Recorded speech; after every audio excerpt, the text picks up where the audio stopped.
This channel does not promote any violent, harmful, or illegal activities. All content provided by this channel is meant for an educational purpose only. Sirajganj থেকে ফারুক আহমেদ।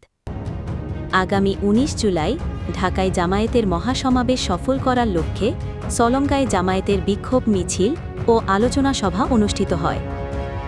বাংলাদেশ জামায়াতে ইসলামী সলঙ্গা থানা শাখার আয়োজনে গতকাল বুধবার বাদ আসর ডাকবাংলো থেকে একটি মিছিল বের হয়ে সলঙ্গা বাজারের প্রধান সড়ক প্রদক্ষিণ করে।